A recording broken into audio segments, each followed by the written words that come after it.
Welcome to the Pixel Response Podcast.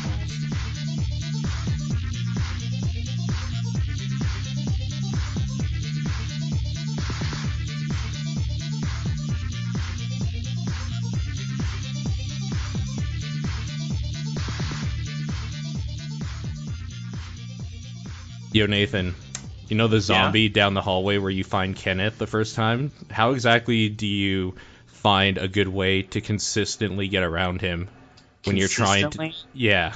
Okay, well that changes everything. I don't think I'm playing along. I'm trying to remember who Kenneth is, and I don't remember that zombie. Boom! Episode 140 of Pixel Response Podcast. Welcome. Does the camera change right there or something? Is it a weird one? It does. Like that? The problem is that the camera angle is kind of shitty because, like, it's hard to see, like, the depth perception of, like, where you are in relation to the zombie. But more importantly, what you have to do for a lot of the zombies to do their lunge thing so that you can go around them so they lose push priority against you is that, like, you have to angle yourself at a certain way so that they, like, do this weird turn thing as they're trying to grab you. And since that hallway is so thin, there's not enough room to do it. Where they turn to lunge and then you go around the other way. Okay. Yeah. That's the fastest way to get past that guy. I mean, it's the fastest way to get past everything in that game is to run around them. General rule of thumb, are you just not killing stuff? Like, for the most part? Yeah, you waste a lot of time even just, like, putting your gun up. Fuck that. Okay. No saving, just go. No, I haven't been... I did save in, like, a few points so that I could practice different sections of the game without having to do the beginning over and over. But, like, for the most part, no. It's just like, let's go. Let's do it. Oh, I fucked up. Restart. What kind of time milestones are actually, like, in the game acknowledged, like, hey, wow, good job, you unlocked tofu or something? Like, is there any stuff like that, or is it, like, just because I know there's 3 hours? You know what? Okay, I'm gonna be real with you. Remember how I was, like, jokingly saying, like, let's start it off like this? I actually did just start recording when I said that exact line. So I should preface this by saying we're talking about Resident Evil HD Remaster, specifically for me on the PC. Okay. Because we didn't actually say the game name. Hopefully you figured it out by talking about Kenneth. I didn't even say Jill or anything, so if you got that, we just told you you get bonus points. You send a 3x5 card to podcast at. Yeah, send like a picture of something, and I'll sign it for you. That's there what you go. There you go. Actually, don't do that because it would cost me way more to send it back than I will actually pay. So if you send me anything, you're not getting it back. Okay. To be clear, any, like, significant time I spent with the game was the GameCube version, like 10, 12. This is the same game. Yeah, I know, but my memory's foggy, is what I'm saying. Gotcha. I have it on PlayStation at this point. I think it was a Plus game a while ago. Uh-huh. And actually, you know what? I think I have it on PC too, because it was probably in a Capcom bundle or something. Wasn't it? Recently? Yeah. Yep. You're right. It was on the Humble Bundle, Capcom Bundle, or whatever. Also, it's been free on PlayStation Plus a few times. Like, there's ways that you probably have it. Like, I had it on Plus, but I also have a code to own it now. But it's hard to, like, tell it that. Like, it's just, it happened with my Mega Man 9 and 10. It was just like, hey, you own this already. Don't worry about it. It's like, I kind of don't, though. Like, leasing them, I have to keep paying. But, okay, anyway. So what you were saying, the last time you played it was when it was released around the GameCube era. That game came out in 2002, so you're probably thinking maybe 2003, 2004, I would assume? When I got, like, into it for a while, yeah. Sure, okay. Saying my best time ever was probably 3 hours Jill campaign. Like, it was not anything. But does the game reward you for, like, 90 minutes, 2 hours, stuff like that? Like, is there stuff? Yeah. So, when you beat the game on either normal or hard, like not the easy mode or whatever, under 5 hours, you unlock the Samurai Edge, which is a handgun with unlimited ammo. Okay. For, like, your New Game Plus type run or whatever. And if you do the same but beat it under 3 hours, you get the rocket launcher with infinite ammo. Okay. And that's the best prize the game has for you? Yeah. Okay.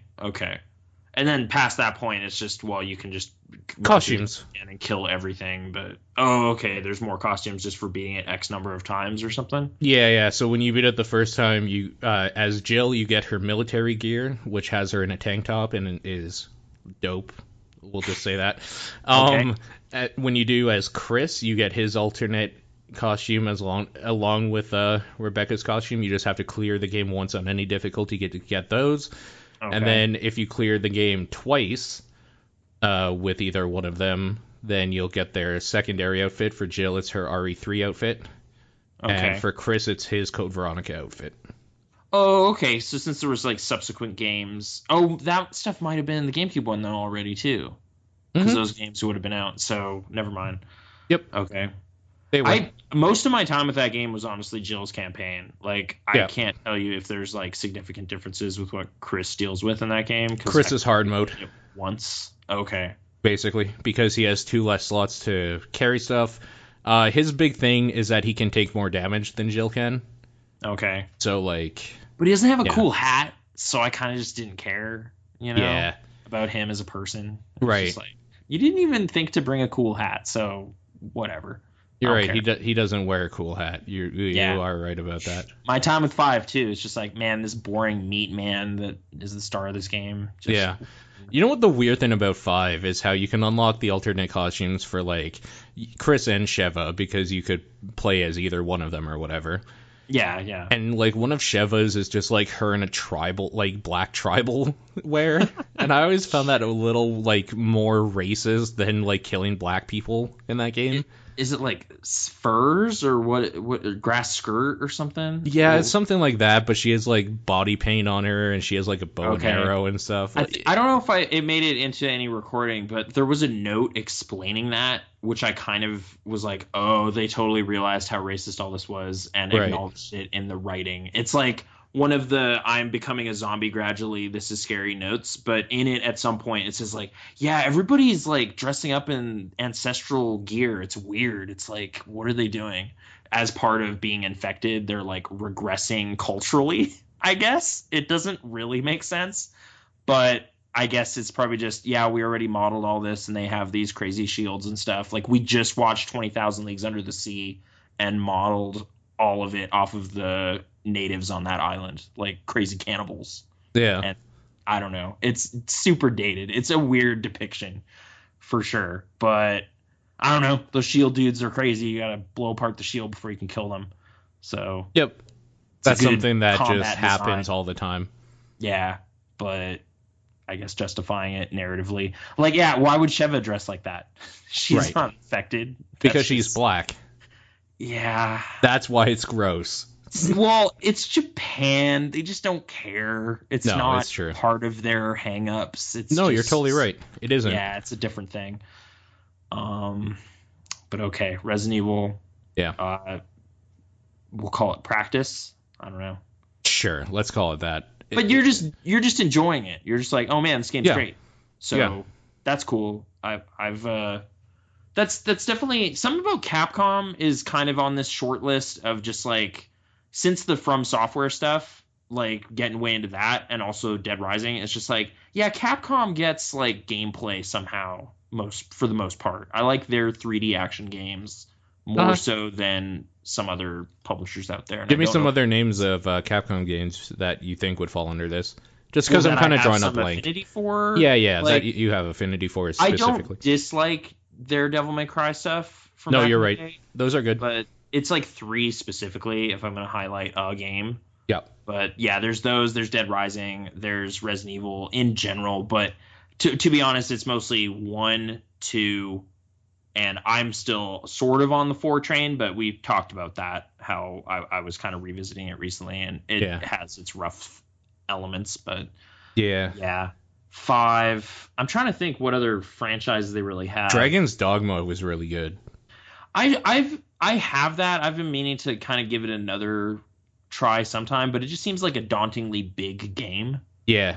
So that and like Monster Hunter, where like I think I've actually found like, okay, I kind of get what Monster Hunter is up to, but there's just so much to do in here. I can't do this right now. Like my friend got Generations, and like I played the demo with him, and it was just like, okay, I get the fundamentals now. Like I see what's happening here. I can't play this right. Like it's just like there's too many bosses. There's just too much content in here. This is a 100-hour commitment or something. Like I can't. You know what helped me with Monster Hunter actually was I didn't quote unquote get it, I guess, for a long time, even though I owned specifically we're talking Monster Hunter 3 Ultimate right now on the Wii U. But yeah. Yeah, but like the Wii U version was like Ultimate or whatever. Yeah. You get what I'm going for. But yeah, I found a couple people who were willing to play with me. In fact, I think we had a full group of me and 3 other people, so 4 people. 2 of them were like super into Monster Hunter, like played this game for like 500 hours, like specifically 3 or whatever, and played like all the others, and they know what they're doing. And them just like being there to like talk us through stuff and whatnot, and we played for like 5 or 6 hours, helped so fucking much that like I just get that game now. Sure. Like my friend is pretty experienced too, so just kind of knowing what's going on and what kind of like I don't know. I'm trying to think what would be like really nuanced mechanics and stuff. It's more just like when to best use your special attacks and like the boss's aggro, just run. Well, I mean the weapons are the nuanced mechanics because a lot of them depending like where you are in your animation when you push the button again, what type of weapon it is, and like depending what stance you're in and stuff, they will do completely different things. Sure, and just the variety from character to character, like it's how fucking crazy and distinct they are. Yeah. It's Generations, right? The most recent one that was on 3DS. For us, yes. I think there's another one in Japan. Well, Japan is crazy for Monster Hunter, but for us, yeah. There was like keychains and stuff. Like, yeah, man. Monster Hunter is really, really dope. But you're right, it is one of those commitment games that like.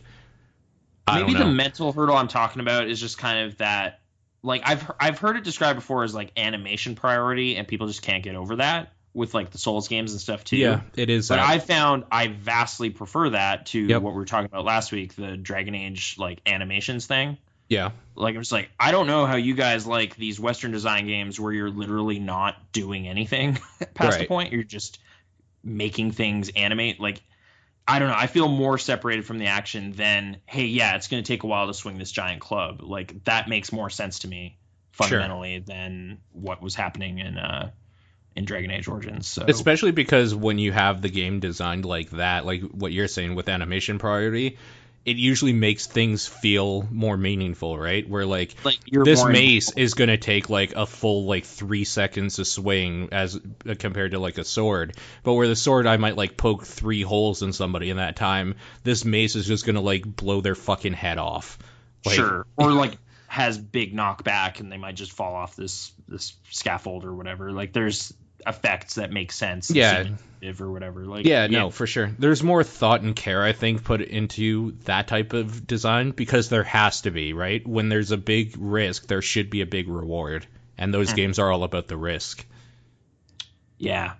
I'm trying to think if Dead Rising really falls in there, sort of. It just has a variety of weapons with their own animations and strengths and weaknesses. Mostly weaknesses, I guess. Like most of them are gag weapons. Yeah. But I still, I don't know, enjoy messing around with those. I don't know. It just feels like one-to-one control or something. Like you just have more connection to the action on the screen. Right. I think than some other stuff specifically, I don't know, Diablo, RPGs of that nature. If that's fair. Oh, I guess Monster Hunter Stories came out like super recently.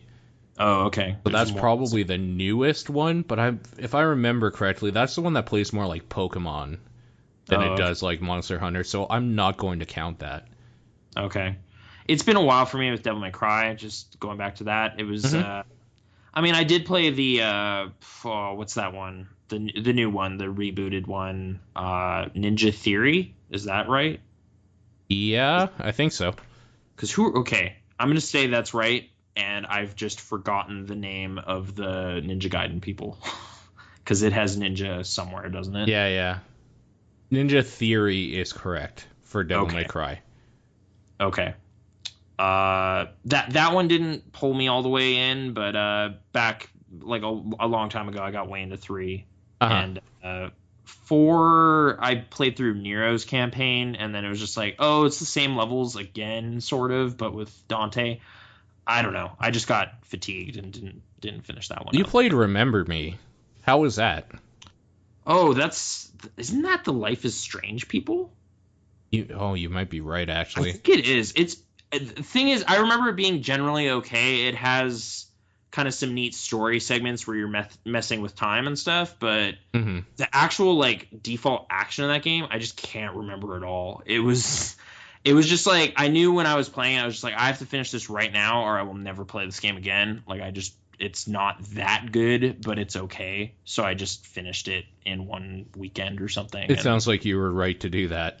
Yeah, the stuff that stood out about it was really just the story segments. Like, there's a part with a car accident or something, and you're trying to like change what happened so that person survives, or maybe just so you get enough information out of how they died or whatever. Like, I don't know. There's kind of interactive story moments that would seem kind of Life is Strange-esque, I guess. I think it's the same people. I feel sort of confident saying that. I just looked it up. It is.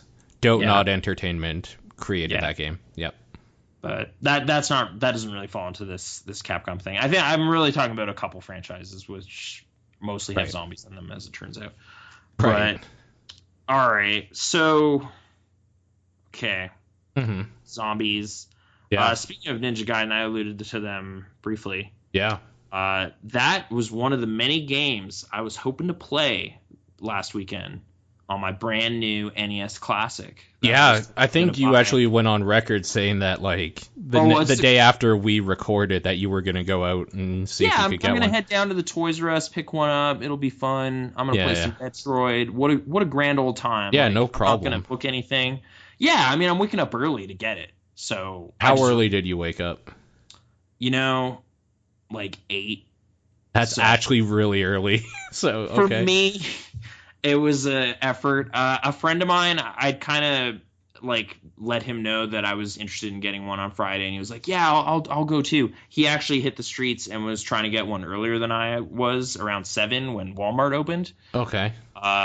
So I kind of knew it was bad when I woke up to a phone call that was just like, "Dude, I was just at Walmart. It's crazy. They handed all the numbers. There was like only 30 there." And they were already at like 40 plus people in line when I got there. I've been to 2 different ones. This is so bad. And it was like, great. Okay. So I set out with not much hope that things were going to go my way. But I thought, kind of the stuff we talked about on Top Down Perspective, I was like, all right. So drugstores. Yeah. And maybe Costco. Sure. I'm thinking along those lines now. Yeah. Let the people kill each other at Walmart and Best Buy. That's not going to be where I'm at. I'm just going to be quietly walking into the London drugs and turns out Nintendo has alienated retailers over the last few years or something, because neither of those like franchises, I guess, deal with them anymore. Like for hardware stuff, like London Drugs, there was a dude there who's just like, "Oh yeah, no, we don't get Nintendo." And Costco just seemed confused. Like, they were just like, what are you talking about? Nintendo? Like, they just had no idea. So that didn't pan out. I think we ended up, between me and my friend Ryan, probably went to like 7 stores, including the Toys R Us I was originally kind of thinking would be the place to be. And there was just like crowds of people around all of them. Like, it basically got to the point where word on the street was major retailers only had 30 units each. So if we pulled up to a place and there was at least 30 people in line, we'd just try somewhere else. And yeah, that ended up just being like 2 hours of kind of going around and ultimately nothing doing. But hey, Amazon, they're not selling their stock until 2 p.m. Pacific time, so 3 p.m. here. Just, camp out by your computer, just snipe it, eBay style. Let's do this. That went so poorly too. Like, it was just like in my cart and then suddenly on my saved list. And then, there's a bundle. Oh, it's in my cart. Okay. Oh, it's gone. It's all gone. Like, it was like 3 minutes of frantic refreshing and just kind of, no, come on. And that was it. So, yeah, it didn't pan out. It just didn't pan out. I definitely don't want to fall into the pattern of like Wii seeking people in late 2006, early 2007, where you're just kind of bothering retailers incessantly. So I don't know what my plan is now. Just kind of hope one appears one day, but hopefully Nintendo is interested in selling as many as people want, and they just keep putting them out there, because I don't know. It's definitely seems to be a case where demand far outstripped supply, and no, yeah. Nintendo just didn't give supply because they learned from the Amiibo thing that if you create a shortage, people want it more. Oh, okay. I thought you were going to go the other way, where there seems to be like too many Animal Crossing Amiibos in the channel right now. Like they produce way too many of those. Like nobody cares about Tom Nook. And I like that franchise, but I don't care. I don't want that. So maybe they decide to kind of hold it a little closer, kind of let them bleed out there a little slower. I don't know. There's a lot of theories and bantering out there. There's a lot of anger too, because like they should have known demand was really high just based on site traffic and stuff for whenever there was an announcement about that thing. Of course. Like, they knew. They know they're Nintendo. Yeah.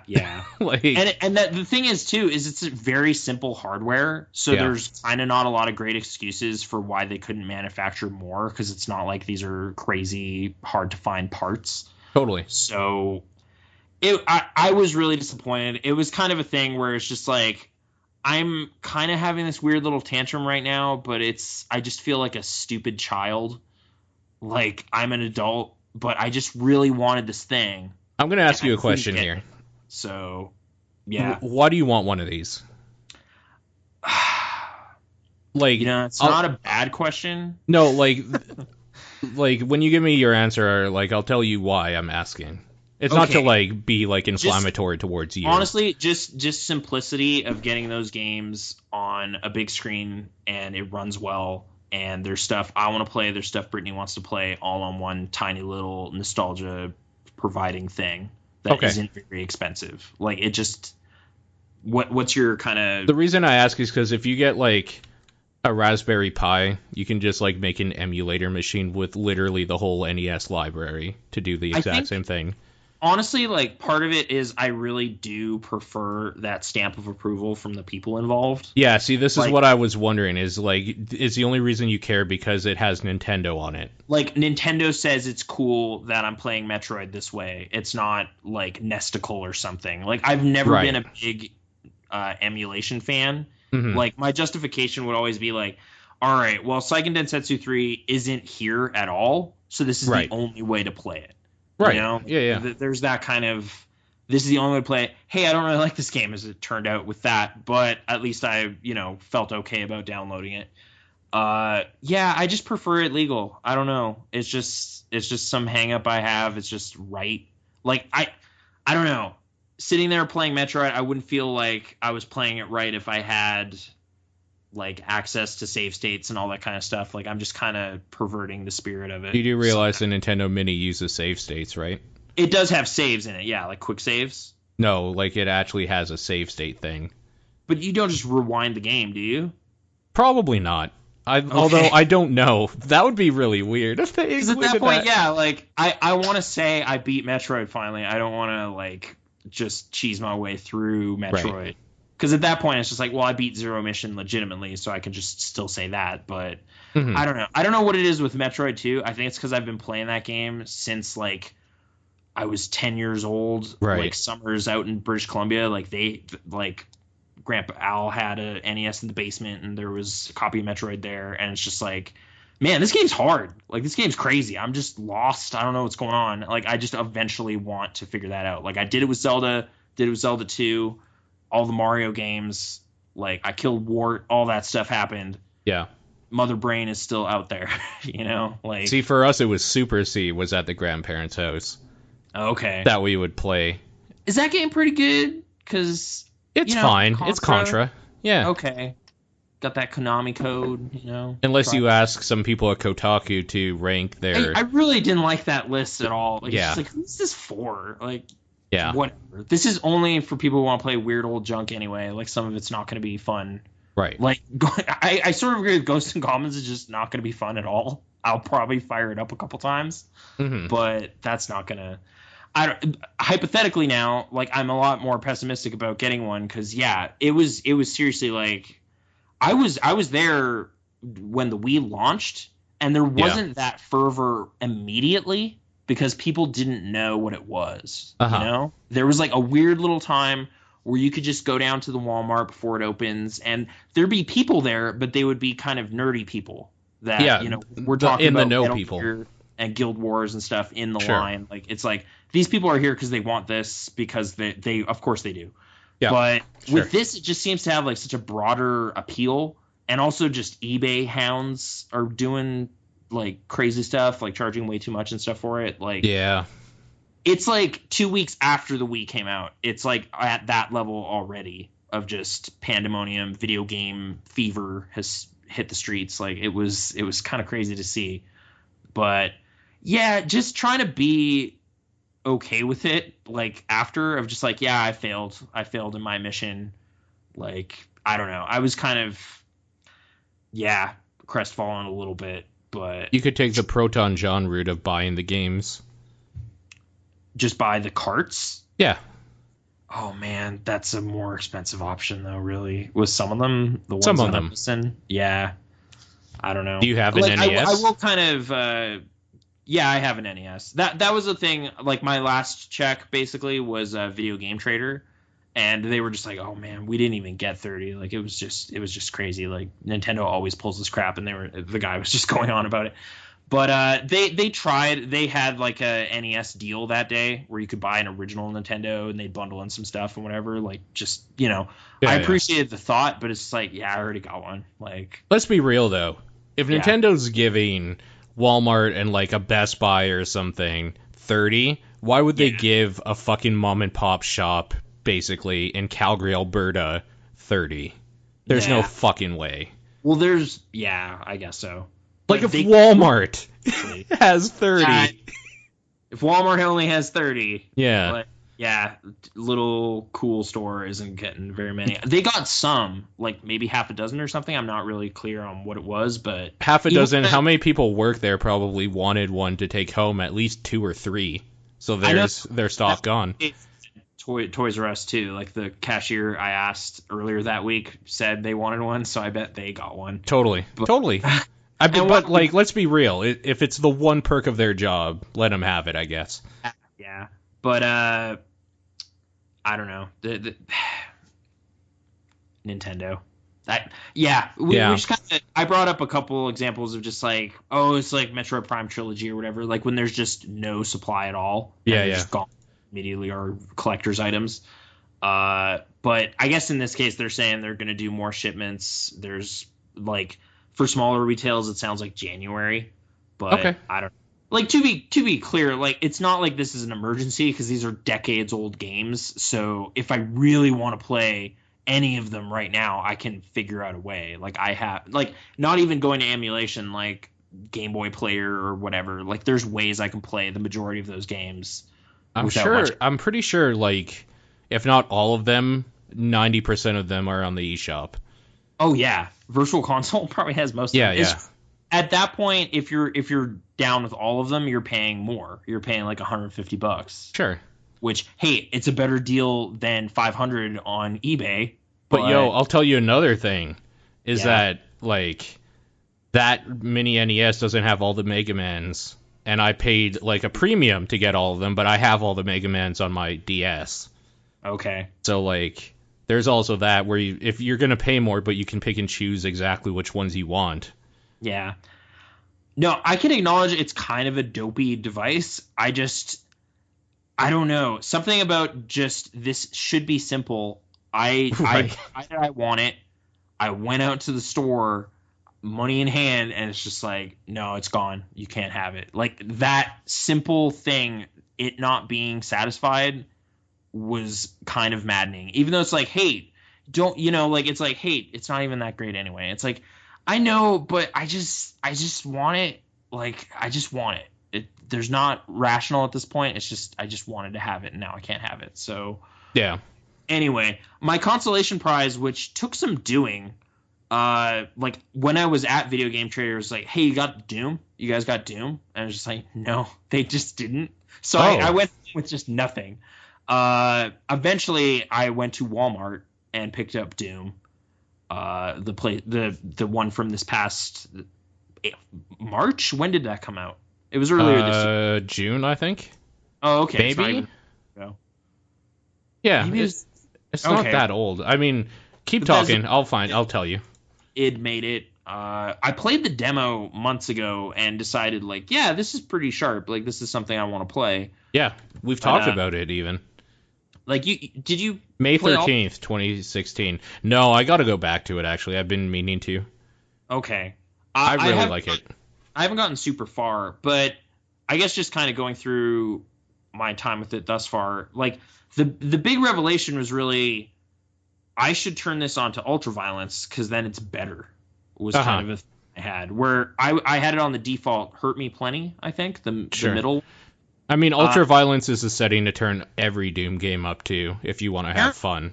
That's the thing, yeah. Like I was kind of like, well, this game looks really nice and the arsenal's pretty cool, but it's kind of easy. Like I was having kind of like. There was one fight that got really kind of maddening where there was just a bunch of dudes swarming me. It was kind of in an outdoor. Yo, you're gonna turn it down if you want to beat that game at a point, though. That game gets dumb. But you adjust it mid campaign or whatever. So yeah. Where I'm at now, though, it was a lot more engaging once you turn it up, because then it's just like, okay, those big dudes are now actually dangerous. So when I kill one, it's kind of feels good because I'm like, yeah, I totally landed that explosive shot with my shotgun, and then totally, and it just popped because there's all these crazy like dismemberment animations, and just kind of the flow of like the chainsaw just restoring all your ammo. Essentially, like you just cut a dude and then bullets fly out everywhere, and now you're just good to go again. That was kind of cool. That turned the tables in a couple fights. I don't know. It's just got a fast, frantic, bloody thing going on that you'd want, I suppose. I find it kind of exhausting though. Maybe like I'm playing maybe like a level or two in a session, and it's like, yeah, all right, like that was a lot. Well, you are playing it on the hardest difficulty. Yeah, I guess so. Yeah, it's to be expected for sure.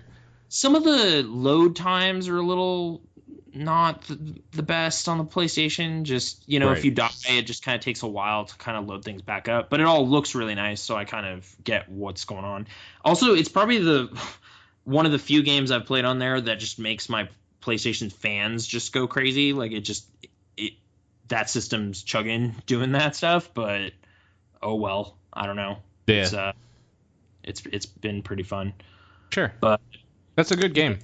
I guess I'm having a good time with it. It kind of makes more sense to be playing a newer game instead of hemming and hawing about not playing 30-year-old games. So whatever. Same day though, like same trip to the mall, I also picked up Popstar on Blu-ray as well as the soundtrack album. Had you seen it before? Yeah, I saw it in theaters. Oh, okay. So you knew that, like, you knew what you were getting into when you bought it. Yeah. Okay. I guess, yeah, Popstar, Never Stop, Never Stopping. It was the Lonely Island movie that came out this past late summer and didn't do very well at all in theaters. How was it? It's okay. It's a musical mockumentary, which I don't know how you feel about Spinal Tap and things like that. I'm pretty for it. Okay. I guess Spinal Tap specifically, like I've made mention before, I hate Walk Hard. Okay. Which I was actually thinking, like, this is two movies now that Judd Apatow has produced that are musical comedies that also happen to feature Tim Meadows. That just sure. Like, it's weird that there's that many correlations or whatever between the two. But it's not really like Walk Hard in that it's not a biopic parody or anything. It's it's like a vain pop star documentary parody, I guess you'd call it. Yeah, so I mean, that's okay. Justin Bieber, Never Say Never, I think, is one of those. There was a Katy Perry one. Like, Yep. there's been a handful of those over the past few years, so this is kind of riffing on some of that stuff.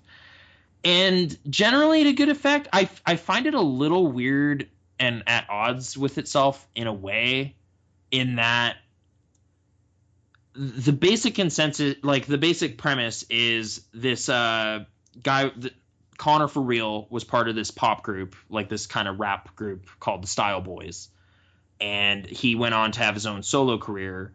And his second album just came out, and it's terrible, and everybody hates it. But the thing is like, it's part of the plot that this album sucks and no one likes it and he's failing and all this stuff. But then, like, a lot of the songs, that they're part of the movie. Like, I don't know. It's a weird kind of, like, it's saying its own music is shit, but it kind of isn't if you like Lonely Island. I don't know. It just, I'm trying to explain why it seems wrong, but it's like you just spent a scene watching like a 3-minute music video essentially, and at the end of the scene, a character will be like, yeah, this is garbage. And she's like, but it clearly isn't, because you just spent 3 minutes of screen time on it and it was funny. So I don't know. It's just, do you see what I mean? Mm-hmm. Like, I don't know. It's the main reason I decided to pick it up was I wanted to listen to the commentary. I saw there was one. And I was a big fan of Hot Rod. And I sort of like The Watch, but there is no commentary for that movie. That's that Vince Vaughn, Jonah Hill, Ben Stiller, Aliens. Yeah. They directed that as well. I'm not going to say it's great, but I think because it's super stupid. Sure. Have you seen it? No. Okay. It's dumb. Do you like dumb stuff? I can. Yeah. Okay. Yeah. I can do it. I can do dumb. Okay. This movie's sort of dumb, but critics actually ended up liking it a fair amount. I think it's somewhere in the high 70% range on Rotten Tomatoes. But yeah, audiences just didn't really show up. It's a short movie. It's like 88 minutes. That's maybe something I felt like going through all the Blu-ray stuff. I think I'd prefer the movie if it was even longer, because there's like 45 minutes of deleted scenes on there, and some of them are very Lonely Island fan like kind of stuff. Like, there's this running gag they were going to have where the camera would cut to black and then words appear on the screen of just like the characters talking, and then something fucked up and totally crazy happens, but it's not caught on film. Like, yeah. Okay.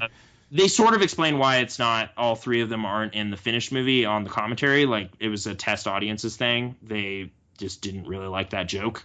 But me as a fan, I thought that joke was pretty funny, like watching through them. So little stuff like that. It was just kind of like, the movie as it is seems a little abbreviated when you look at all this other stuff that was put together, and like finished scenes that were ready to go, like full effects and stuff are in them. Like, there was this sci-fi movie that Connor for Real's girlfriend in the movie was going to be in, and there's like a whole scene from that movie that like one shot is in the movie.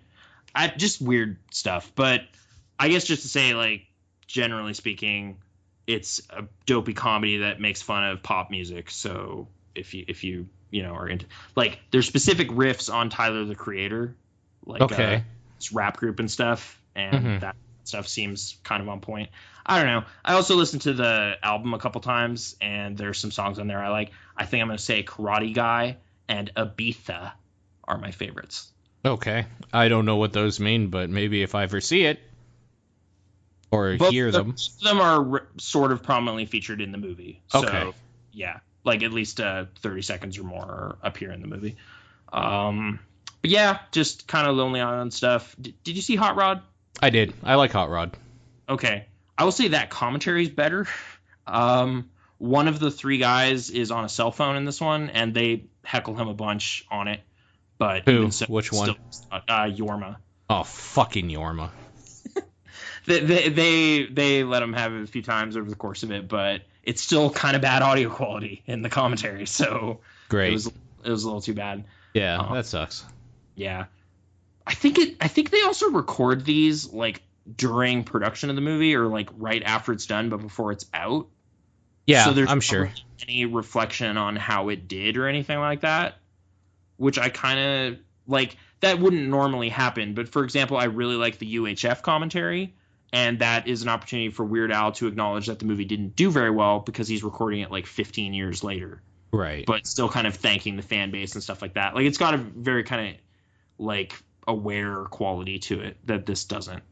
But I don't know. That at some point I'm criticizing something that a lot of people won't bother checking out. It's fine. But okay, I think that's it. That's been my that's been your thing. That's been my main stuff. I will hold off on my last thing here until we talk about Owlboy. Okay. Little Owlboy. Good transition. Until we talk about Owlboy. Yeah. Yeah. What do you know about this game? I know it was in development for like 9 years. The art is supposed to be really pretty. It is, yeah. And that's more or less all of it. Like there was a Gamma Sutra story with kind of the developers reflecting on it, but it turns out it was a giant video or something. Like they went online and chatted with them or something. I was like, I don't have time for that. I don't have any respect for Gamma Sutra, so it doesn't matter. Yeah. They kind of reblog stuff from. Oh, actually, yeah. Sorry, I'll save this other thing for after, but their stuff has led me to something I actually am kind of excited about. So I will mention that after we actually talk about what Owlboy is. Yeah, I'm going to be excited to hear it because there's going to be some negativity coming my way here from me, rather. So Owlboy is critically regarded as one of the better indie games of the year. Okay. And I think the reason for that is because it's a very flashy, charismatic presentation with not a lot of depth to it.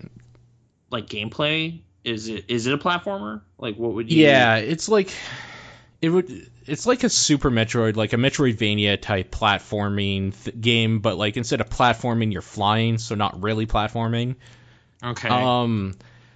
The flying feels fine. Like mechanically, it feels okay. The music and art is like the first things you see though, and like it has the like cutesy charming characters or whatever that I didn't really end up caring about at all so far from what I've played, but whatever. Maybe there's a turning point where I all of a sudden give a shit about your main character, which I don't right now. So yeah, it leaves a really good first impression where it's like this is really like I can't state enough that it's a beautiful game. Like, it looks really, really nice, the art style, and the music's really, really good. And the characters are charming, so there's that. But when it comes down to it, the way this game plays is, like I said, kind of like a Metroidvania type game, where you're going through areas and, like, opening doors or moving things to open doors and all that sort of thing to, like, continue on. But the way you mechanically get through stuff is you have people you carry, because Owlboy, you're kind of useless. Like, your thing is you're a kid that can fly, and you can do, like, spins in the air to, like, whip dudes around or something. Okay. But, so you can just kind of stun enemies. You can't. Yeah, like you stun enemies. You can, but like not really. The thing you do is you pick up items and toss them at enemies or like obstacles to break them down. But later on, you like have friends or whatever with you. One of them has a gun that just like straight up shoots. So you like are carrying him and you're controlling him shooting.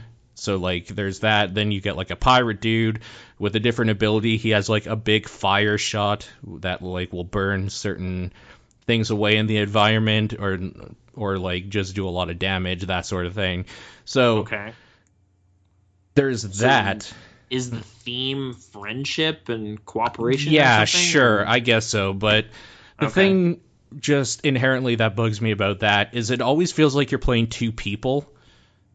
Like, you're flying with Owlboy, but you're carrying around, like, a person who's shooting for you, essentially, or whatever, because Owlboy is not shooting anything. Okay. So, these people are just objects, in a way. Like, the way the gameplay looks at them, this dude is basically a gun.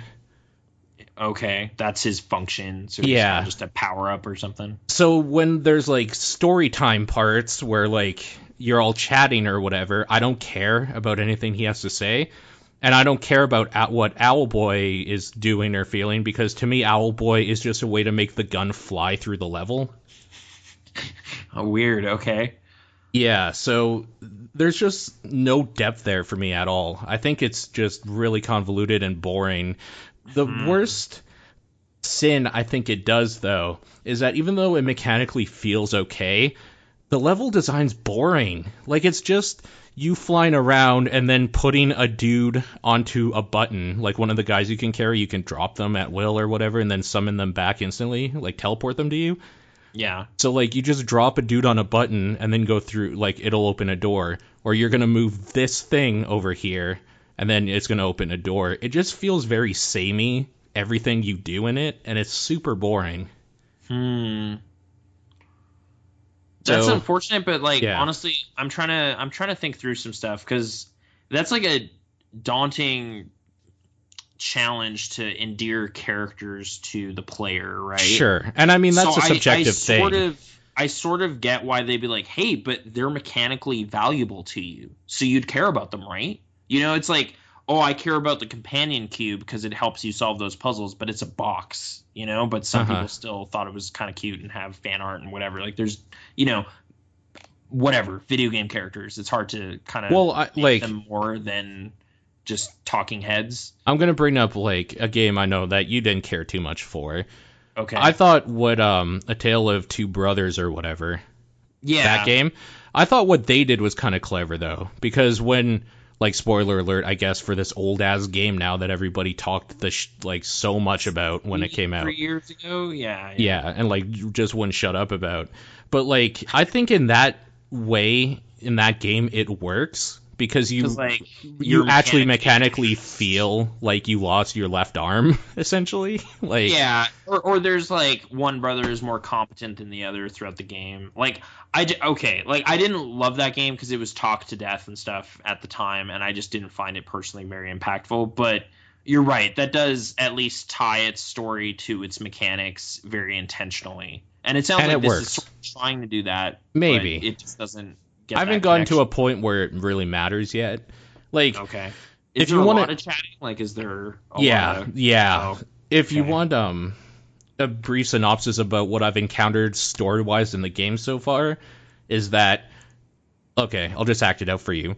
Oh, this is a lovely sky city. Oh no, pirates are attacking. Owlboy, you're the only one that can fly besides me, the best dude for the job, so why don't you go take care of this while I stay here? Owlboy, you fucked up. Why don't you go try again? This is super important. You can't fuck this one up this time. Owlboy, you fucked up. You stay here. I'll go take care of it.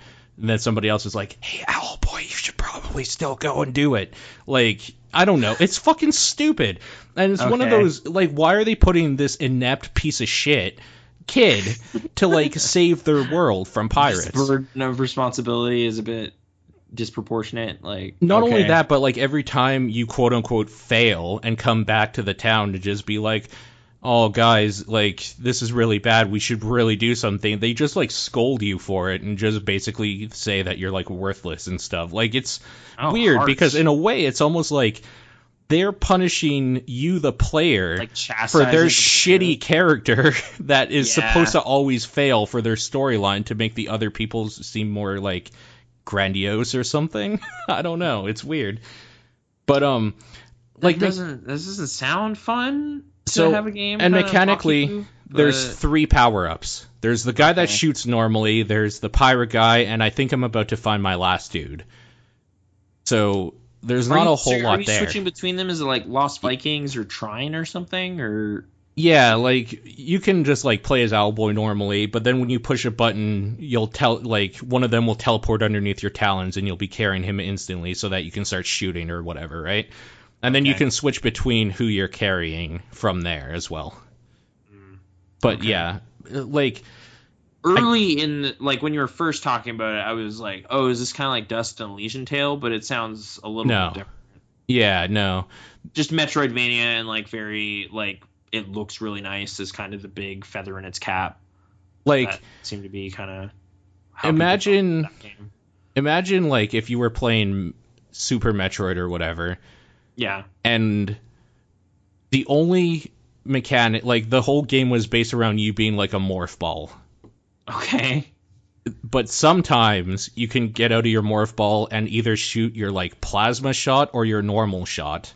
But those are like dudes that are with you that Right. help you out. They're kind of like, maybe they jump on your back as you're a ball and going around in like loops and stuff, and you're shooting with them. Okay. Doesn't that sound terrible? Well, Because again, every part of the game would be designed around you being a morph ball, and not around the thing that makes Metroidvania games inherently compelling, in that you consistently grow and like get new powers and stuff like that. Whereas this whole time you don't. You just find other people that help you. Yeah, you're dude who flies. What more powers do you get? Like, why would you want more powers? You can fly. You're the Owlboy. Why don't you just take around your like queer little friends to shoot things? I don't know. It's dumb. Stop pirates? Like, that's the main... The pirates are kind of cool, though. All right. Okay. I like me some pirates, especially sky pirates. Okay. But so sky pirates are plus. Owlboy himself, Paul, doesn't like at all.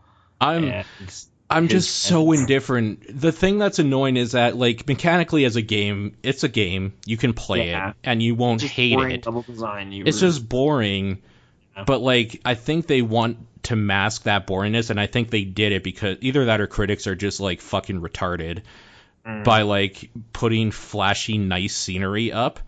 And, there's, like, some bad about that, too, is that sometimes it's real hard to see what's background, foreground, and things you can jump on and stuff like that, because it's all very stylized and, like, very detailed to a point where sometimes the background looks like it's the foreground, and sometimes it looks like you can do something with something, but really you can't. Sometimes it looks like this thing that you really need to, like, grab and, like, do something with looks like it's just part of the set design.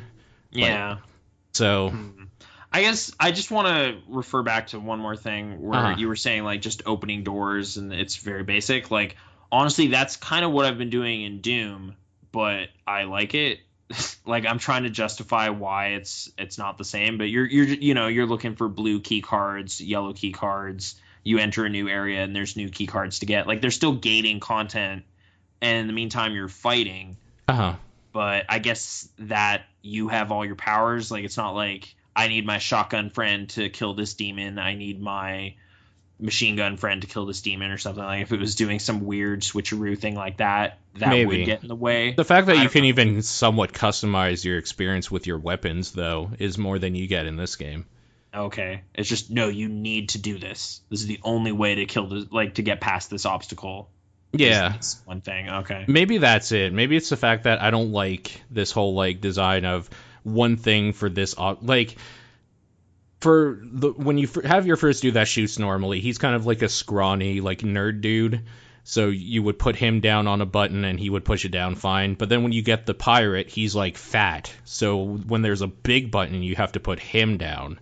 There you go. Like, yeah, so it's, I don't know, it's just stupid. I just don't like it very much. And is part of it how it's been presented as, like, a critic's darling? And that's 100% like, what it is the fact that people are so blinded by the pretty colors and the music that they think it's a good game when it's really just a mediocre game. So that makes me hate it more. Weird point of comparison, but I'm going to do it anyway. The movie Gravity was sort of this for me, of just, like, a critically, like, totally celebrated thing that I also want to rope in because it also took years and years to make. Yeah, Owlboy took, like, a generation to make, by the way. Yeah, almost a decade to make. And, like, if you kind of let that impact your perception of it, it's just like, oh man, they worked so hard. But that was the thing that I just couldn't get over at the end of Gravity. It was just like, he spent 6 years making, like, a theme park ride? This is dumb. And it's like 96 on Metacritic. Like, oh my god. Yeah. Sandra Bullock in space. I don't know. Just harping on an old thing. I don't know. I was enheartened recently checking. It's not on the top 250 on IMDb. Got a little Schadenfreude out of that. Just had to bring it up. Just nice. Yeah, just throwing that. Back to my gripes here. I'll tell you what, like, mechanically, what the biggest sin that Owlboy does is the button that you use to pick up dudes or whatever. It's like I think it's L2 or whatever, or R2. It's one of your triggers. Okay. Is the same button to like activate stuff on the ground or pick things up. So you're consistently like having to take one of your dudes that you've been shooting with, kind of move him away from something, drop him, then go back, pick the thing up, then like teleport the dude back. It's just like... And then meanwhile, do you have a bunch of like unmapped buttons? I think you have one unmapped button, but like what I'm getting at here is that make this button to like summon your dude or whatever, then make another button, a button where it's like this thing that you want to pick up on the ground is like B or something. So when I push B, my guy that I'm holding magically disappears and I start picking that up instantly rather than having to move him, drop him, then go pick it up and then resummon him. It just seems lazy to me. Yeah. Like, I know it takes like half a second, but it shouldn't take any time at all. It was enough of a problem where it's my biggest gripe with how that game controls, and I think that game controls okay. Okay. So did the 9 years go into art? Is that... Totally, yeah. Okay. And probably like circle jerking. So, as another thing I want to bring up and why this annoys me, Resident Evil... on PC, 60 frames per second, HD remaster of one of the best remakes of a video game of all time, is 9 out of 10. Doom 2016 on Steam is getting a 9 out of 10. Owlboy is a perfect game. From who? Like just the Steam community? From retards. From stupid people who think they know what they like. Oh, okay. So you don't want to mention them, because then you only... No, honestly, I don't attention. know. Because it's probably a lot of people. I think it's a Metacritic score or something. Oh, yeah, no. If it's that green number on the Steam page, yeah, that's Metacritic. It's at 100? No. That seems crazy. Let me see what this is. I'm looking it up on Google. No, it's 10 out of 10. Okay. Overwhelmingly positive on Steam. Yeah. It's 90 on Metacritic. Okay, so what's Doom 2016 on Metacritic? Yeah, that's probably higher than Doom, actually. But... 85. Yeah. Doom is a worse game than this really nice pixel art game. It's independently made. Like, little dudes made it. I'm at a point where that is not a fucking... That's not an excuse. Yeah. It just isn't a fucking excuse anymore. It was. I will say... For a long time, if somebody said it was made by one dude, I would be like, yeah, okay. Like, that probably deserves like another 5 points on the 10-point scale then, sure.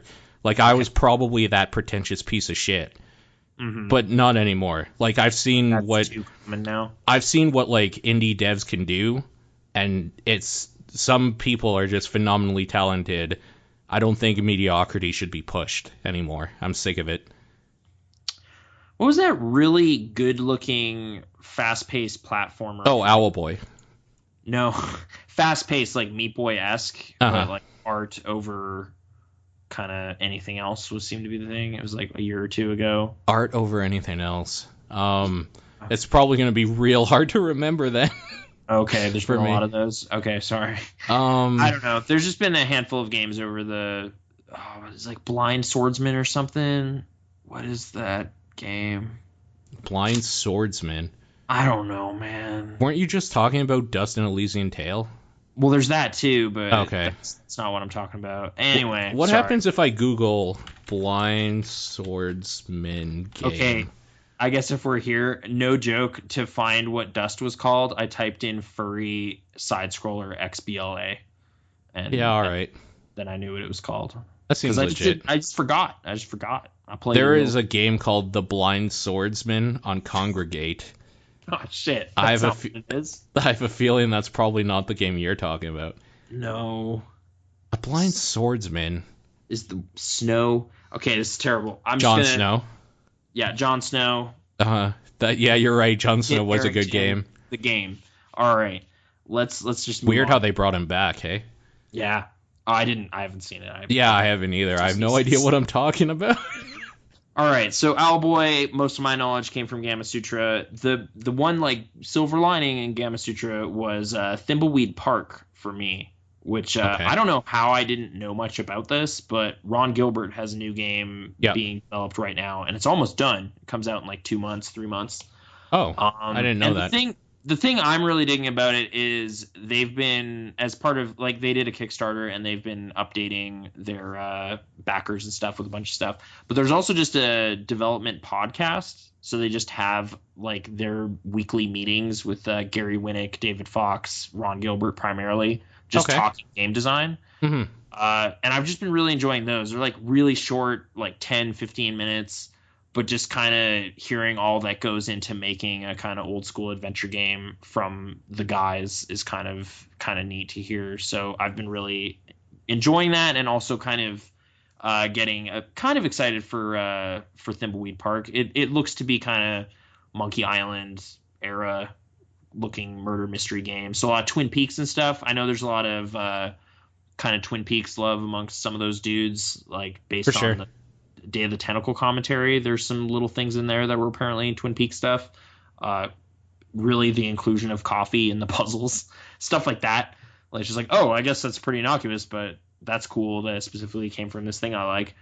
So I don't know. That's been something that's kind of just shown up on my radar now, which is weird because it's been like 2 years since that was announced and they've been working on it.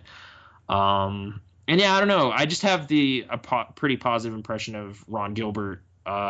Primarily because he didn't make fun of my shoes at that PAX party. Yeah. I mean, did we ever officially talk about that on the podcast? I don't know, but I feel like we would have. I feel it must have come up because it was a pretty weird night. But yeah, we went to it was Double Fine Adventure at that point. So Broken Age, there was like a backer party at Hard Rock in Seattle. Yep. And it was pretty just surreal night of just talking to a bunch of people that worked there, and it was generally pretty cool. But sure, there was a moment where Tim Schafer saw my shoes and was like, "What?" And Ron Gilbert was defending my choice of footwear, and in that moment, I was like, Ron Gilbert is the secret. Like, he's the cool one. Yo, too bad that like we didn't go to PAX this year and that happens, because when Tim Schafer is like, what? You could be like, hey, Tim, how's Fig going? How is that going? Yeah, I don't know. Mean, they funded Psychonauts 2. It's happening, so... Well, of course, because it's their own fucking game. Yeah. And they're swindling people out of money to, like... Are you actually incensed about all that, or... I kind of don't care. I'm just kind of incensed that people still give Tim Schafer money, even though his track record's terrible. I'm more mad at people. I'm never mad at people taking advantage of other people. I'm more mad at the people letting themselves be taken advantage of. I mean, I've kind of fallen off a little bit. Like, I haven't played what's that game with the headless astronaut? Headlander? Headlander, yeah. Yeah, I didn't check that one out. I have Massive Chalice now. I think it was part of a bundle, and I was kind of curious about that. I hear good things about that one, so there's that. I guess I just don't feel like Double Fine has totally fallen over or anything. Like, I actually like Broken Age, so I wasn't upset about that. Part 1 more so than Part 2, but closure is boring, I guess, is kind of the lesson there. Like, closure? Mystery is more fun than answers. Yeah, yeah. So when it left at the halfway point of that game, you're just like, oh, what's going on? That's crazy. And then they tie everything up in a neat little bow at the end of 2, and it's just like, oh, okay. Well, that's what's going on. Like, it just kind of has that effect to it. But what Double Fine game punched you in the nose? Like, what happened? Punched me in the nose? Yeah. Which one did it? Was it Brutal Legend? Because I know. Brutal Legend might have been the start of it. I did feel pretty down about that game until when I finally revisited it earlier this year and found more to appreciate in it than I did in 2008. Mm-hmm. But yeah, I don't know. It definitely seems like for some reason Double Fine and Tim Schafer have way more name recognition and clout than Ron Gilbert managed to develop somehow. Like, just looking at the dollars, but they're still supporters. It's just just to state it. Thimbleweed made about $600,000 to back it, and that's enough to make the game, and they're working on it, and it's cool. But the Schaefer Kickstarters were demanding like $1 million, $2 million, that kind of stuff. Like they were pulling in more, and way more often, I guess, too. I guess I just don't feel like the way Double Fine has handled it has been some of the shadiest Kickstarters out there. Like not by a long shot, really. Like the shadiest, probably not. Yeah, like there's a frequency to the crowdfunding, and I guess you could look at it as maybe capitalizing on enthusiasm, but that's sure. Like that's putting games out. I don't know. That's what goes on. I don't know. I still feel I need to defend him.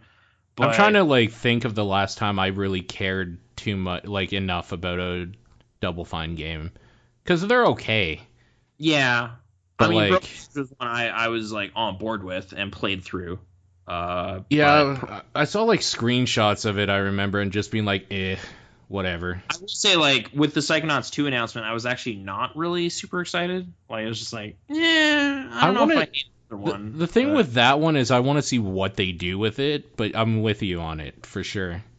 Like I liked Psychonauts, but it was never one of my like favorite anything. It was just a pretty solid platforming game with a lot of personality, and there's distinct parts of it I remember fondly, but I don't know, it just didn't get into like favorite game territory. Like I didn't like stacking that much. I thought that was boring. I didn't really either. Yeah, it was kind of. I thought Costume Quest was too well talked about for like the little thing that was. That was like a 2-hour thing, but people like were jerking off about it for months. It seems like. I maybe got 4 hours out of it, but yeah, it was very brief. Like blip. It was like a blip, I think it's easier to just say the games that like I felt resonated with me in any way were like Psychonauts and like that Connect thing they did. Oh yeah, dude, Connect Party and Happy Action Theater. Sure, I can't. Yeah, those sound right. Yeah. I was revisiting those recently and had a pretty good time. That was that weird roundabout way I had to buy Happy Action Theater, but anyway. And like they're remaking like Day of the Tentacle and Grim Fandango and stuff. Like I think that's good for just like the same reason I like emulation, just to keep like that shit going. But like actually, yeah, we did go through Day of the Tentacle earlier this year and had a pretty good time. Like it's just a cool, like slick way to show it off to somebody. Like I really liked this game when I was in grade 2, and we can now appreciate it on big widescreen TV as opposed to like crowd around this monitor and look at this old game. Sure, it's easier to appreciate. So yeah, like I'll say I'm looking forward to Full Throttle, like when that comes out. But yeah, kind of going back to that old stuff. Whereas, yeah, I guess Gilbert's making new old stuff, which is kind of neat. So yeah, no, that's cool. Yeah, just that showed up on my radar in a positive way, and I really appreciate just kind of the format and the detail in those little podcasts. Like it's just kind of like, yo, game design sounds really complicated. Like I just kind of just hearing it from veteran people like talking about the kind of work they're doing, it's just like, okay. I'm more intimidated now about the game industry than before, so that's not great. But it's from somebody has a soft tone to it or whatever, soft delivery, so it's not. What seems like complicated and scary about it? Besides the obvious, like knowing how to code and spending hours doing that. It's mostly that. It's mostly okay. Coders talk about code in their terminology and jargon, and just kind of having to figure it out, kind of like.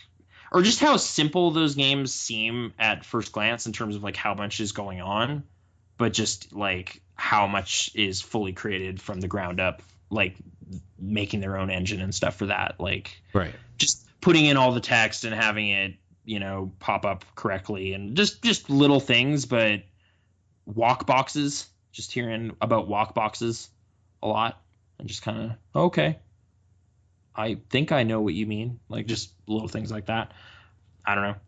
I'm just also a kind of not adept at coding. So well, sure. Yeah. I mean, you also didn't study how to do it, so I know. But and just spreadsheets. A lot of talking about spreadsheets and budgeting and milestones and bug reports and that kind of stuff. I don't Dope. know. Stuff. So yeah, Thimbleweed Park. What are they? Just yeah. There's a podcast affiliated with that. It's just type that in if you intrigued. Cool. I'm a bit intrigued, so about that. I didn't even know that was coming soon. So I guess it also put another thing on my radar that I just don't think I knew about. Like, so Indiana Jones and the Fate of Atlantis is an old adventure game that I'm familiar with, but there's also a Last Crusade game in '89 that Ron Gilbert worked on, and it's just like, oh, I don't know anything about that. I never played that. Like, is that available anywhere? Because that one sounds like it would be harder to appear on Steam or something because it's connected to a movie license specifically. I'm checking GOG.com right now. I'll let you know. It's like Indie the Great Adventure or something. Like, yeah, it's I don't know. I was intrigued immediately, just like, wait, they keep referring to an Indiana Jones game in their conversations, but it's not always Fate of Atlantis, because they sometimes mention Fate of Atlantis, but then they will also just talk about Indy, and that is probably this other game. So GOG has Indiana Jones and the Fate of Atlantis and Indiana Jones and the Emperor's Tomb. Oh, okay. That's that like 2002 action game. Yeah, it's the Tomb Raider game with like Indiana Jones as the character. I played a bit of that back in the. How was it? It was Raider-y? until I got to like a level with a lot of swimming, and then it was terrible. So I was having a good time, and then I got to a really annoying dungeon essentially. Well, you could buy it right now for $8.19 Canadian. I have some discs somewhere if I really want to. Oh, there you go. No, I'm fine. And yeah, even I know there was around the time Crystal Skull came out, there was a Wii game that included Fate of Atlantis as like a bonus unlockable, but I still don't think it had that '89 game. So it's just been kind of, I don't know, somehow a mystery to me. Like I just didn't know about it until recently, and that's a game that's been around for 27 years. So I'm kind of embarrassed about that. But hey, bonus game. That's cool. Finally, I guess I just want to bring up some Stephen King update. Yeah, let's do it. So I think I've acknowledged I'm reading Insomnia. You did. Which I'm having a less than enjoyable time, but I'm. Is it because Trump's president? Yeah, that's really what it is. I just that. Right. Like, I'm just reading about all these abortion rights and all this stuff in this book, and then just being like, "Oh man, this is still a threat," And just, oh man, it's over. No, you're right. That's why I brought it up last time. Yeah. But no, it's just something about. I think it's partially the main character and also just the pacing. Like, it almost seemed like there was like 400 pages of laborious setup, and now it's on. Like now there's a threat, and it's clear, and it's like something's gonna explode if the main characters don't do something. They gotta stop it. It's gonna explode. It's a giant explosion, Paul. Great. And, like it's like, okay, well, it's been a long time of just kind of being really tired and like seeing beyond the veil and all this kind of stuff slowly happening, but no real clear direction for any of it. And now there's a clear concentrated point. Like there's a clear objective. We got to stop this thing. And even then, it's not like it hits the gas. It's just kind of like, I felt there was like 8 pages of them slowly approaching a tree and then going in it. Like it just seemed to be like every single action just takes way too long. And I don't know what's going on. Like that's not normally my experience reading Stephen King. He seems to have plotting a little better most of the time. And this was before the car accident. Like I know a lot of people say after that he kind of was off his game a little bit. This is 1994. So it's kind of books just before it and just after are really good. It's like Desperation and Dolores Claiborne and stuff like that. Like it's bookended by stuff I really like. Yeah. So I don't know what happened. Like it's just not really my favorite. But there's stuff in there that's kind of like larger lore stuff for the Dark Tower series that's pretty cool. Like I don't know. It has moments in it that are like, well, I appreciate this on its own, but this core story that's happening, like I just don't really care. Like I just want it to be over. But them explaining the random and the purpose and all these kind of higher level beings that are messing with humans on periodically, and like just kind of like that little tidbit of how King kind of has his hierarchy of creatures and kind of stuff set up. It's just kind of okay, and you can like think back on other villains from other books and like put them where you think they'd be, and just kind of, where's Randall Flagg on this? Like, what about it? Also, it is coming to mind a lot because it's set in Derry, which is the same town. Yeah. And I just find it really crazy that there's some other ancient evil that has also been living under Derry this whole time. Like, they're heading underground to go confront this like ancient evil, and it's just like, how many ancient evils can Derry have specifically? Apparently, like, at least 2. At least 2, but yeah, they're probably more like 7. It was like, yes, it's been here for aeons, and it's always been corrupting this place. And it's like, that's the same problem. I don't know. Like, right. Those kids dealt with this already, and they allude to that stuff. They're like, yeah, there was this crazy storm 8 years ago, but I don't know. It seemed to be like that was the big crazy thing that was happening in Derry, and to have another crazy thing just seems a bit much. I don't know. But it's so good. It's so good. What, it? No, just the fact that like all this crazy shit is happening at the same place. Demons. Yeah, just something about it. It's just one too many visits to the same exact thing in the same exact place. Like, I'm used to a lot of it echoing other stuff when I'm reading one of his books. Just like, yeah, there's gonna be an author character, and there's gonna be like, you expect certain things to just show up, but this one just seems like a remix or something. Like, it's, and not even a direct remix, because that was literally what the Regulators was, and I thought that was dope. It was like Desperation and Regulators were kind of variations of each other, and that was more fun. This is just kind of tedious, and I don't know. And ironically, there's a quote in the book that's saying like, everything I do, I do so I can move on to the next thing, essentially. And it's just like, well, shit, yeah, I'm just reading this so I can read better books later. So sorry, but that's that.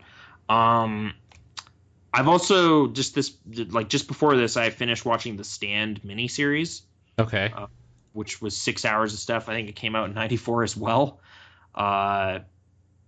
Yeah, CBS television. Have you ever checked it out? Did you ever bother watching it? No. Okay. Is it good? I'm gonna say the book's better. It's one of those. Like, it's just the adaptation is faithful for the most part. Like, it recreates some of that stuff. It does a decent job with some things I didn't expect. Like, Tom Cullen is actually pretty well realized. I was worried that character would be really offensive and not great, because he's the mentally challenged dude. Like, just that could have been cringy, and it wasn't. So yay. Randall Flagg was okay, but I don't know. It just was, I don't know. Just something about it just wasn't like, if someone was to sit down and only experience the story of The Stand this way, they would be kind of missing out. Like, it's better as a book. I just feel like vividly kind of spins tales. Like, you can just kind of envision stuff, and you'll probably envision a lavish, detailed version of stuff than a TV movie can realize. Like, there's a lot of kind of star cameos and stuff in the first episode. Like, Ed Harris and Kathy Bates are in there briefly because everybody's dying, so they can just kind of throw people in there. There's probably more. Kareem Abdul-Jabbar was there as a kind of like doomsayer, but Great. All right, he's running through the streets with a bell and that kind of thing. There's moments that, if anything, I would say like the first and last episodes are pretty good, but the in-between episodes really lag a lot, and I really had a hard time paying attention to the third episode specifically. It was kind of something about it just didn't have a lot of momentum or energy or something. Oh, and sorry, yeah, Gary Sinise and Molly Ringwald. I don't know. There's some people you might have heard of. Yeah. Miguel Ferrer is pretty good as Lloyd. Stephen King himself shows up in a small role, as he's wont to do. Sure. And a kind of key scene kind of hangs on his acting ability, which was a little fun, but I don't know. Yeah, I don't know. It's kind of corny. It's a TV movie. it's probably a kind of fans only kind of thing. Like, I think it's the same. It's Mick Garris. He's worked with him before. He's done. I think he did the Shining one that I watched a long time ago and put some thoughts on the site. So, yeah, it's of that kind of caliber. It's just okay. Okay. If there's something like that I'm thinking of doing next, it's the Golden Years series. Because Insomnia is primarily about kind of old retired people, and so is that. And I think it was made around the same time. So I'm just kind of curious if, like, did Stephen King just have some sort of, like, weird, like, getting old malaise or something and wrote a couple books and miniseries and stuff about it all at one time? Like, maybe it's just kind of in sync with that. And I think it's also just an original thing that isn't a story anywhere. So this is the only way to get this specific thought. Like, an old man gets superpowers or something? I don't know. Okay. Yeah, I'm in. Yeah. I got kind of a box set around Halloween that just has a couple of these in it. It also has Langoliers, but I've already seen that. So, yeah. I don't know. Anyway, that's the King Report. The King Report. The Crimson King, dude. Yeah. There's crazy Dark Tower stuff in Insomnia. That's kind of what's keeping me going. I'm trying to read everything that isn't Dark Tower, and then I'm going to do a big Dark Tower thing. Right. When I get to that stuff. But there's only so many left. I think I only have like 8 or 9 novels left before all that's left is Dark Tower. That's actually pretty impressive. He also has some weird stuff. Like, there's a book about gargoyles and a book about the Red Sox. So if I really want to be completionist, I got to track those down too. Of course. But, yeah. But there you go. That's my media. Yeah. So I think that's it. Pixel response. I've been playing so much fucking Resident Evil, I haven't had time to do other shit besides work. That's okay. Like, hey, play games you like, not games you're supposed to like. Like Owlboy. Yeah. Yeah. Fuck Owlboy. Fuck Birdman, too. Sounds similar. Yeah, fuck Birdman. Fuck Birdman. Harvey. Anyway. I just didn't really like it very much. I didn't hate it. Yeah, I haven't seen it, so. So Critics Darling, like, it's over. I'm just gonna make these weird, tenuous connections to blockbuster films made by Mexican directors. You know, totally. Like, yeah, for sure. I don't know why. I mean, I'd be disappointed if you didn't. Yep, that's why I'm here. That's the only reason I'm here. So. Yep, it's in my contract. So thanks for listening. Yeah, and see you next time. Thank you for listening. You're welcome.